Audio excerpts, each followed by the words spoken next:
Hey guys, it's Jamie, and we are here with a very special episode of Recovery Inspired Hope. We're on season 3 of the series Strong Women in Recovery. I have a very good friend of mine, Bridgett here. A lot of you know Bridget. She's an amazing, stellar rock star in recovery. So we're going to find out some stuff about her and see about her journey and some things she wants to share with you guys. Make sure you subscribe to Jamie Tall on YouTube so that you will get notifications of the newest releases. So Bridget, we'll let you start. You want to tell everybody a little bit about yourself? I'm Bridget Jones. Actually, I put Bridgett on social media. It's a way to get away from my past. Okay. But I'm 42 years old. I came into recovery when I was 38. I had started using at 9. My recovery date is January 10th, 2016. I let my addiction take 2 children from me, and I was on the brink of losing my third. I came into recovery not willing at all. I was legally mandated. I felt forced. So you were mandated by a judge because of Probation. Probation, okay. I was on felony probation, and they had just had enough. I went through the Daily Reporting Center in my hometown. Okay. And which is where? In Elberton. Elberton. Okay. Shout out Elberton. Officially Bowman. We don't really. Elberton's where we have to go to school at. Okay. Got it. But yeah, I was raised in a very small town. I started using at 9. 9 years old? I was 9. What were you doing at 9 years old? I was drinking. Wow. I started drinking at 9. And did you see like somebody drinking and you were like, oh, that looks like a good idea? Or? I'm a survivor of childhood sexual abuse. Okay. And I actually snuck a bottle of liquor out of my abuser's bag when he was over one weekend. And it allowed me to pretend like it wasn't happening. And I liked the way it made me feel. Yeah. So every time I could, by then my dad, who is an alcoholic, or was an alcoholic, had quit drinking. So whenever I could sneak or steal any, I would. It elevated into more substances and heavier substances by the time I was 12. Okay. I got involved with my drug of choice by the time I was 20. And it was pretty much over with by then. So, but yeah, I started really young. And my whole life was nothing but using. You and I had a conversation the other day about how a lot of people in recovery seem to be empaths. Yes. And Yes. I just find that so much that so many people in recovery have the gift, we call it the gift and the curse of being an empath. And I mean, so I chose substances that helped to numb my feelings. And there are times that I've theorized that I used those substances because they help block out your feelings too. So I didn't have to feel my feelings or your feelings. Wow. Wow. It's almost supernatural, isn't it? It really is. It really is. When you walk up to someone and you can feel the fear coming off of them or the anger or like it's easier for me to identify what someone else is feeling than it is what I'm feeling sometimes. I remember I went through women's services when my mandation led me to women's services through Advantage. And I remember all I ever felt was anger unless I was around someone else. And then I could feel what they were feeling, and I didn't like that at all. Wow. But I just thought I was the angriest person around until about 18 months in recovery, 15 months in recovery. So your first 18 months in recovery, you still were struggling. Yes. So it wasn't like this is day one of recovery and my whole life is amazing. No, I didn't want to hear anything anybody said. Okay. My intention was to complete that little 6-month program and go back to doing what I was doing. I had it in my head I was going to do it like a jail sentence. Do what I needed to do to convince them to let me go home. But God had a bigger plan. God had a much bigger plan. And God put people in my life to get through to me. I found my recovery in the rooms of Narcotics Anonymous. Yes, I hear of a lot of people having amazing success with 12-step programs. Yeah. That's where my path takes me. I do, of course, honestly believe in many pathways. It takes what it takes for everyone. Absolutely. I always say, whatever you're doing, if it's working, keep doing it. Do more of it. My introduction to many pathways was a friend of mine who had maintained 3 years in recovery with yoga and meditation. Wow. Never went to a 12-step meeting. Had never worked the steps, like just a connection with herself and a higher power of her understanding. And she was great. Like she did self-help books and things like that, and it worked for her. Right. So that's kind of what veered me off from, if you don't go to NA. Right. Yes, 12 steps or die. Work the steps or die. Yeah. But now that works for me. That's my pathway, and that's how it works for me. Right. That's how I continuously work on myself, because I found I can work the steps on anything. Absolutely, yes. When I came in, I did NA first, the flat book. Yes. A lot of writing. Yes. And that was the first thing I did.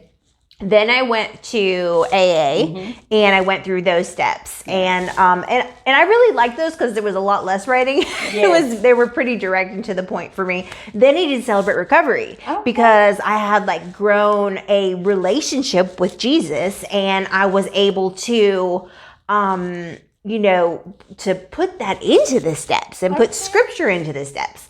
So then I did that, and then I found fitness and started doing that. And then I found being super involved in service, yes, and you're super involved in service as well. So tell everybody a little bit about what you do in your service and what you do for work. Okay. When I first came in, well, let me rephrase that. When I first became willing, I got a sponsor, and my sponsor was immediately like, you need a home group. So I found a home group that felt like home to me. Because to me, that's what it's all about. What home group makes you feel like you're at home when you walk in? Yes, absolutely. Yes. So connection. Yes. I had this connection with every member of my home group. So I found a home group. I just did little things like hug people when they came in. I didn't want to touch anybody, but my sponsor was like, be of service, make the newcomer feel welcome. Yes. Made coffee, took out trash. That graduated to chairing meetings. I like to say I was tricked into becoming the GSR.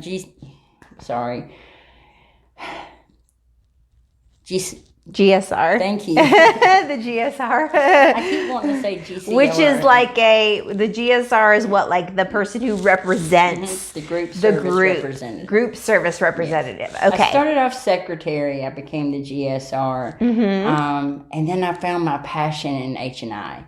Okay. Which is hospitals and institutions. Yes. And I'm going to do my spiel for those who don't know. Hospitals and institutions carry meetings into facilities and jails where the residents there can't come to us. We have to go to them. Awesome.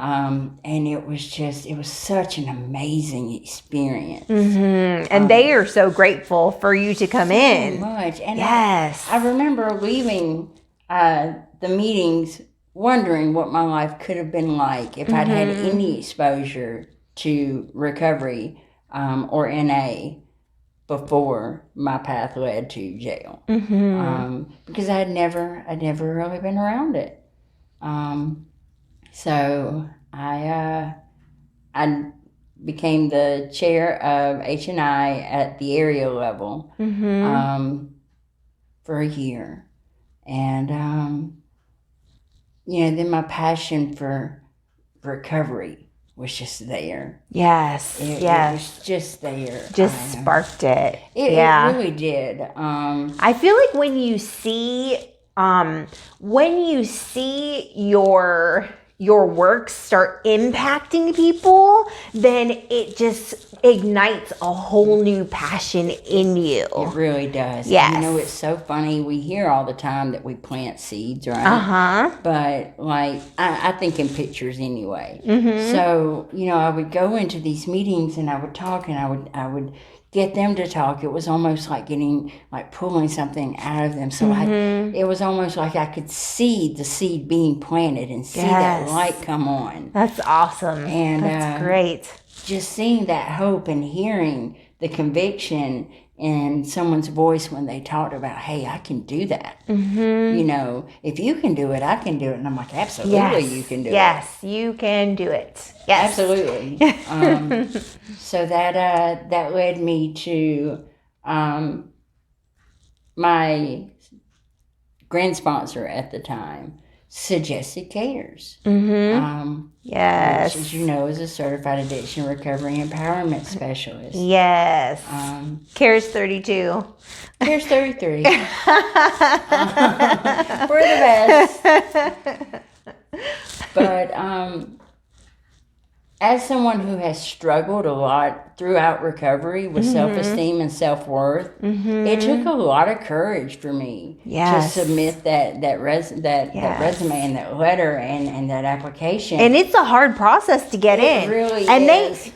They put you through, it is like nerve-wracking. If you have anxiety, you better take a deep breath, be sniffing some lavender, for real, because the process to become a CARES is very intense. You have to have letters of recommendation. You have to be like a superstar leader in recovery. And then they make you go to this interview with 20 other people. And you have to answer these questions on the spot, whatever random question they ask you. And it's, oh gosh, I remember I was so freaking out when I did my CARES interview. I did too. Actually, I was passed over the first interview. And it was, honestly, it was because I hadn't yet found my confidence in myself. I remember they had asked someone what they thought they would bring to the CARES program, and she came off with this beautiful spiel, right? Oh no. And then they're like, well, okay, Bridget, and I'm like, I'm supposed to follow that? So I didn't make it the first go round. But you persevered and went through. I did. Yes, and yes. that's what it takes to reach any goal. Absolutely. That became my goal at 2 years, and I was determined to crush it. So I made it through the CARES interview, and I made it through the CARES Academy, and that is a beautiful experience. Yes, it is. CARES Academy, best week of my life, probably. Yeah, close. Very, very close. It's number 2. Definitely. But, so early on, once I realized that I had this passion for recovery, I became determined. It was top of my goal. I remember my sponsor being like, okay, if you're going to be that definite on your goal, go for it. Yes. It became my goal to work for Acceptance Recovery Center. ARC. Yes. Their mission is amazing. It is. What they do in so the powerful lives of people coming into recovery that are they're just trying to figure out how to live. It's so amazing, and it has such a deep impact for me. I work at the men's center, and that was actually my goal.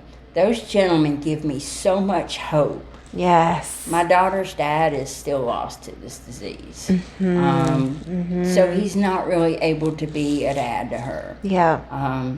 He calls here and there, but for the most part, it's just her and I. Right. And, we're okay with it. We make a really great team. Yes, yes. But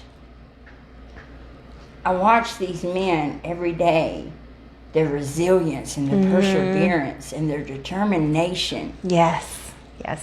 And like every day I get that little spark of hope that one day that's going to be her dad. Yeah. One day he is going to realize the father he can actually be and take steps to do so. And of course I'll love and support and encourage him through it, just like it's my mission to do at the center. Right. Our residents are just amazing men. Yes. And it is just an absolute blessing to be able to serve them. I always recommend ARC because I have seen boys go into this program and come out men. Yes. Spiritual leaders, fathers, husbands. Yes. And it is just the most amazing transformative program. It really is. And you watch them become leaders in their community. Yes. You know, they're productive members of society, but they're making moves. Yes. You know, they're absolutely building lives with their family, and it's just such a beautiful process to watch. Yes, and thank you, Brandy Anderson, for all that you Absolutely. do. Thank you, Brandy. I have a lot of gratitude that I get to serve with the team that I serve with. Yes, I yes. serve with very amazing, dedicated All my favorite people. Yes. Yes. Yep. And Brandy has so much go to her. Like, she's a miracle to watch. Yeah. Yeah, really she does. is. Yes. She really is. But it's just, my job is a very big blessing in my life.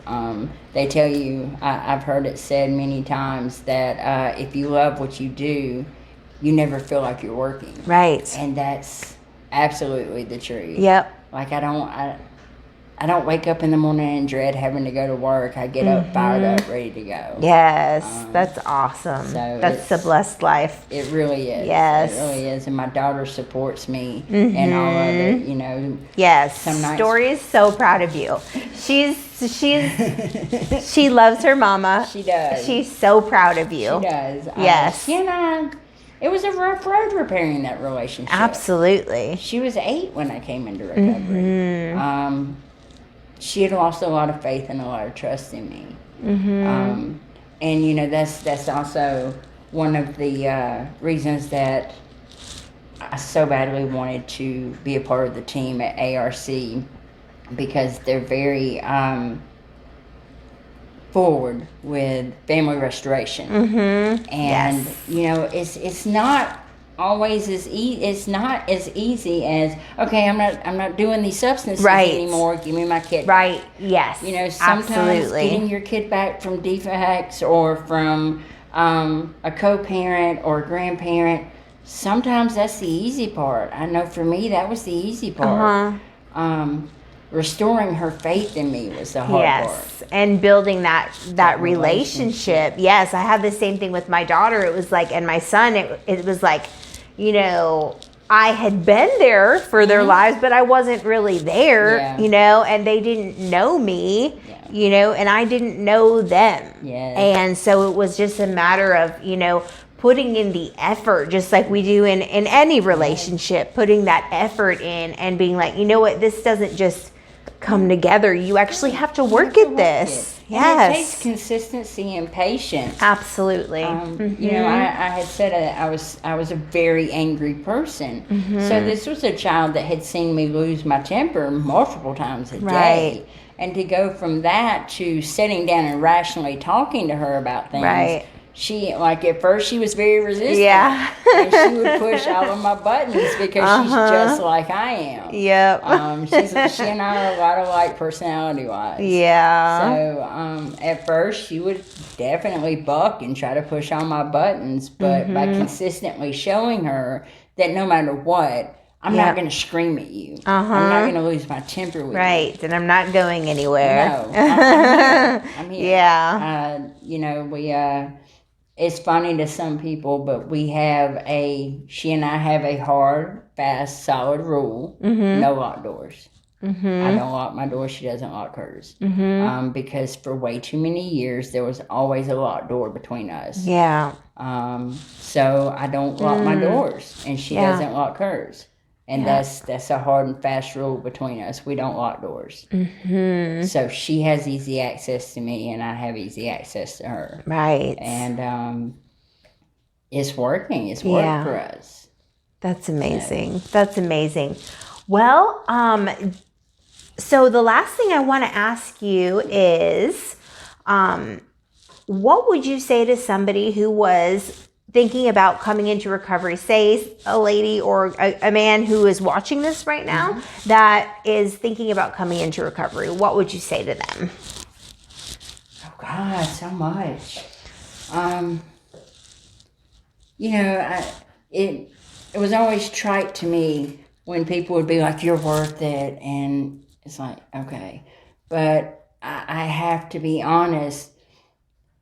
Coming into recovery was one of the first times in my life I'd ever heard "come back." Yes. I'd never been told "come back." Usually it was "don't ever come back." Yeah. Please don't come back to my house. But that was the first time in my life that I'd ever heard the words "come back." And it's not all rainbows and unicorns. It's really not. Healing is messy. Yes. Healing is messy. Healing hurts. But it's so beautiful on the other side. Yeah. It really is. And to feel like you're welcome when you come into someone's home and not scoping around for, what can I get out of this? Right. Absolutely. I have people's door codes now. I have keys to people's house. People trust me to babysit their kids. Yeah. I never had that before. Just the sense of belonging. You get that in recovery. And it's not that you belong as long as you can do something for me and I can do something for you. It's, I show up at your door with nothing. And we sit down and we talk and we drink coffee. Yeah. Yes, we love coffee in recovery. Very much. But,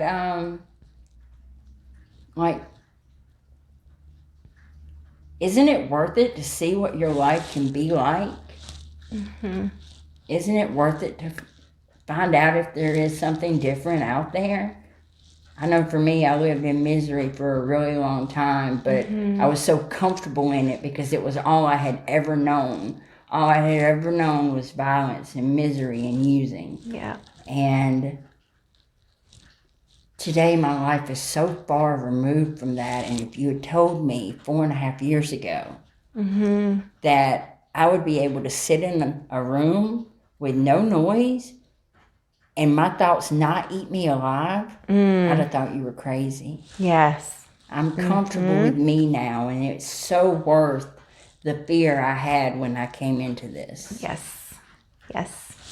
Awesome. Well, thank you so much, Bridget Jones.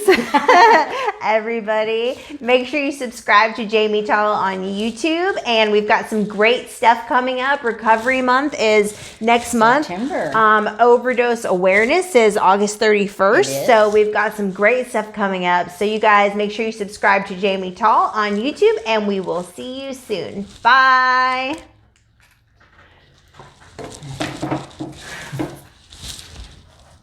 Okay, let me